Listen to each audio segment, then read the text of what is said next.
अगर हम इस सभ्यता की निरंतरता के बारे में बात करें, राइट कंटिन्यूटी, राइट जो हम बोलते हैं कि 4 साढ़े 4 हजार साल से वही हम देखते आ रहे हैं, बिल्कुल बल्कि 6000 BC सही बोलें तो, राइट तब से अभी तक मैं देख रहा था। अभी जो पोट्री है, जैसे हारी बोलते हैं हरियाणा में, राइट राइट जिस पे कुक करते हैं, तो वो अभी मतलब अभी तक वही चीज़ें इस्तेमाल हो रही हैं इस्तेमाल घरों हो में। रहे हैं। राइट राइट तो ये तो बहुत ही अद्भुत है। बिल्कुल बिल्कुल और ऐसा लगता है कि शायद हरियाणा में ज़्यादा प्रिजर्व रहा है ये। अभी राइट तो शायद बदल रहा है, काफ़ी बदल गया, अभी हारियाँ मिलती नहीं घरों में, राइट लेकिन गांव में फिर भी आपको गांव में फिर मिलता भी है। है। राइट तो ये एक कितना कल्चरल कंटिन्यूटी जो है, ये निरंतरता कब तक, कैसे, कितने, क्या यहीं पे मिलती है हमको हरियाणा में? मुझे लगता है कुछ ज़्यादा ही सिमिलरिटीज़ बहुत हैं जो हम इस्तेमाल करते हैं चीज़ें। राइट राइट क्या और जगह भी हमको ऐसा ही मिलता है? नहीं, हर जगह मिलता है लगभग। अच्छा। जहाँ जहाँ हड़प्पन साइट्स है, जैसे गुजरात में भी हमने काम किया है, हम्म। तो गुजरात में जो गांव गांव देखेंगे गुजरात में, तो उनका जो रहन सहन है बिल्कुल हड़प्पन लोगों के तरीका रहन सहन है। वो जो मकान बनाते हैं वैसे हड़प्पन लोगों ने जैसे बनाते वैसे बनाते हैं अभी भी। और वो जो घर में जो चीज़ें यूज़ करते हैं, मिट्टी के बर्तन होंगे या उनके गहने होंगे, बिल्कुल हड़प्पन लोगों के जैसे लगते हैं। सिर्फ कुछ इसमें मीडियम चेंज हो गया है। अभी जैसे अर्दन पॉट ज़्यादा लोग यूज़ नहीं करते, अभी मेटल पॉट ज़्यादा यूज़ करते हैं, लेकिन जो शेप है वही शेप वो मेटल में आ गया है। गहने में भी अभी पत्थर के जो हड़प्पन लोग यूज़ करते थे या मिट्टी के गहने यूज़ करते थे, वो तांबे के भी गहने यूज़ करते थे उस टाइम। सोने के भी करते थे और चांदी के भी गहने यूज़ करते थे, लेकिन ये बहुत कम पैमाने में थे। लेकिन अभी जो है वो मॉडर्न मेटल्स में ज़्यादा ज्वेलरी आ गई, लेकिन वो जो बेसिक शेप है टाइपोलॉजी वही हड़प्पन टाइपोलॉजी है। तो बड़े पैमाने पे हड़प्पन कंटिन्यूटी अभी भी दिखाई देते हैं। और मैं मानता हूँ on the basis of evidence कि Harappans are the founders of the Indian culture and tradition, क्योंकि जो ट्रेडिशन उन्होंने शुरू की थी वही ट्रेडिशन हम लोग अभी भी उसको फॉलो कर रहे हैं काफ़ी जगह। अभी शहर में तो नहीं हो रहा, लेकिन गांव में देखेंगे तो अभी भी फॉलो कर रहे हैं। कोई उदाहरण? जैसे हम राखीगढ़ी में जब जाते हैं, हम घूमते राखीगढ़ी, क्योंकि जब हम एक्सकर्शन करते हैं तो यहाँ ही 3-4 महीने रहते हैं हम कैंप करके। तो गांव में कभी दूसरा घर हो गया अब तो, दूसरा घर हो गया तो गांव में कभी हम शहर में घूमने के लिए जाते हैं, तो मुझे फील होता है कि मैं हड़प्पन गांव में घूम रहा हूँ। क्योंकि आप देखेंगे इनके जो स्ट्रीट्स है, अभी के जो स्ट्रीट्स है, उसका जब डायमेंशन देखेंगे, विड्थ देखेंगे, वही विड्थ हड़प्पन लोगों की विड्थ है। या वो अभी जो बनाते हैं, जो ईंट का इस्तेमाल करके वो पेविंग करते हैं, वही हड़प्पन लोगों की इंटरलॉकिंग वाली वही लोग हड़प्पन लोगों की कंटिन्यूटी है। फिर यहाँ का जो घर देखेंगे, गांव का जो टिपिकल घर देखेंगे, वो it is based on Harappan plan. या हरियाणा में गांव में बीच में बड़ा ओपन कोर्टयार्ड होता है और फिर चारों तरफ रूम्स होते हैं। अब तो अभी खत्म हो रहा है, लेकिन 20-50 साल पहले ये बल्कि हमको केरला में ऐसे घर देखने को मिलते बिल्कुल हैं। बिल्कुल जी।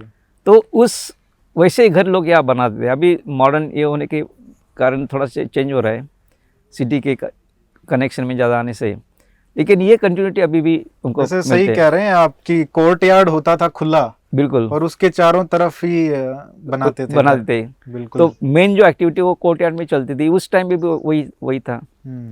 और फिर जब ये मिट्टी के अभी भी बर्तन काफ़ी बड़े पैमाने अभी भी बनाते हैं यहाँ पे, तो वो जो शेप है, उसका आकार है, बिल्कुल वैसा ही हड़प्पन पॉट्स के बराबर वैसे लगता है। बनाने का तरीका, जो फास्ट फीड की जो ट्रेडिशन है, वो हड़प्पन लोगों ने शुरू की थी। अच्छा। और अभी भी वही ट्रेडिशन हम लोग यूज़ कर रहे हैं। और उसके ऊपर पेंटिंग अभी बनाते हैं, वैसे हड़प्पन लोगों ने जैसे पेंटिंग बनाए थे। और कभी कभी लगता है कि अगर आप एक मॉडर्न पॉट सामने रखेंगे और हड़प्पन पॉट सामने रखेंगे, तो आप लोग नहीं पहचान पाएंगे इसमें से हड़प्पन कौन सा है, मॉडर्न कौन सा है। इतनी सिमिलरिटी है। दूसरी बात है कि यहाँ जो एग्रीकल्चर करते हैं, यहाँ जो प्लाविंग सिस्टम है, आपने शायद फावड़ा नहीं ये जो हल चलाते प्लाविंग करते हैं, तो हरियाणा में, राजस्थान में जहाँ जहाँ हड़प्पन सेटलमेंट्स मिलते हैं, आपने देखा होगा कि यहाँ 2 डायरेक्शन में प्लाव मार्क्स होते हैं। एक तो टेढ़ा टी। नहीं, एक तो हाँ, एक डायरेक्शन में पूरा नज़दीक ऐसे प्लाउशेस होंगे, ये होंगे, और दूसरे डायरेक्शन में कुछ अलग दूर पे ऐसे प्लाउशेर रहते हैं जी। तो वो सिस्टम हड़प्पन लोगों ने वो डेवलप की थी। उसका एविडेंस प्रमाण भी मिला है। कालीबंगा जो साइट है हरियाणा में, तो वहाँ पे वो प्रमाण मिले। तो वहाँ उन्होंने एक साथ 2 क्रॉप्स लेते थे। जो मेन क्रॉप जाता था जैसे व्हीट एंड बार्ली, वो जो प्लाउशेर से नज़दीक है उसमें वो मेन क्रॉप करते थे, और जो दूसरे डायरेक्शन में जो प्लाउशेर है quite apart from each other, उसमें शायद सरसों लगाएंगे या हॉर्स ग्राम लगाएंगे। वो ट्रेडिशन अभी भी है। जब तक कम से कम खुद अपना खाना खुद बनाते थे, खुद उगाते थे, तब तक ये ठीक था। जब कमर्शियलाइजेशन हो गया तो अब एक क्रॉप वाला अब बहुत लोगों को याद भी नहीं होगा, बल्कि 20-30 साल पहले तक 2-2 क्रॉप हमारे पास फोटोग्राफ्स है। हाँ, क्योंकि वही हम खाते थे उगा के, बिल्कुल अपनी जरूरत के लिए था, वो बेचने के लिए नहीं था। ये जो हल जो चलाते हैं ना आपका, अभी तो ट्रैक्टर चलाते हैं, लेकिन जब बैलों के साथ जो हल चलाते हैं तो उसका जो आकार है वो बिल्कुल हड़प्पन हल के बराबर वैसे लगता है। क्योंकि यहाँ एक बनावली साइट है हरियाणा में, फतेहाबाद डिस्ट्रिक्ट में, तो वहाँ पे हल का एक मॉडल मिला था, छोटा सा टेराकोटा मॉडल। अच्छा। उसका शेप देखेंगे तो बिल्कुल आप अभी जो हल यूज़ करते हैं वैसा ही शेप है। खिलौने भी वैसे ही, खिलौने भी वैसे किए उन्होंने। ठीक। तो ये कंटिन्यूटी अभी भी दिखाई देता है, और ये कंटिन्यूटी कैसे हो गई वो उसके बारे में भी मैं बताऊंगा जी। आप सोचेंगे भाई 5000 साल की कंटिन्यूटी कैसे हो गई। बिल्कुल। तो ये क्या हुआ कि 2000 BC के आसपास क्लाइमेट थोड़ा ड्राई हो गया इस एरिया में। वो लगभग ग्लोबल फिनोमेना था। मेसोपोटामिया में भी हुआ, ग्रीस में भी, ये इजिप्ट में भी हुआ, चाइना में भी हुआ, उसके प्रमाण मिले। तो उसका असर उनके एग्रीकल्चर के ऊपर हो गया। एग्रीकल्चर और अलग अलग, जैसे सरस्वती जो नदी थी बहुत ही इम्पोर्टेंट नदी थी, उसी दौरान वो लुप्त हो गई या ड्राई हो गई। शायद वो इसका भी असर हो सकता है, और कुछ रीज़न भी हो सकते हैं जी। और वहाँ पे जैसे मैंने बताया कि सबसे ज़्यादा सेटलमेंट्स तो सरस्वती में थे, तो वो ड्राई होने से लोग फिर धीरे धीरे वहाँ से जाने लगे वहाँ से। और वो पेरीफरी जो एरिया था, हड़प्पन का जो पेरीफरी एरिया था, वहाँ पे ऑलरेडी लोग रहते थे, कंटेम्प्रेरी लोग, हड़प्पा सभ्यता के बाहर के लोग, जिसको हम लोकल फार्मर्स बोल सकते हैं। तो गुजरात में थे, महाराष्ट्र में भी थे, मध्य प्रदेश में थे, राजस्थान में थे। तो ये लोग जब मूव करने लगे तो इन लोगों के इसमें मिक्स होते गए सोसाइटी में, और वहाँ पे उन्होंने अपनी ट्रेडिशन, अपनी जो टेक्नोलॉजी वो उसको आगे बढ़ाने की बढ़ाया उन्होंने। और फिर वो फ्रॉम कल्चर टू कल्चर वो आगे बढ़ती गई।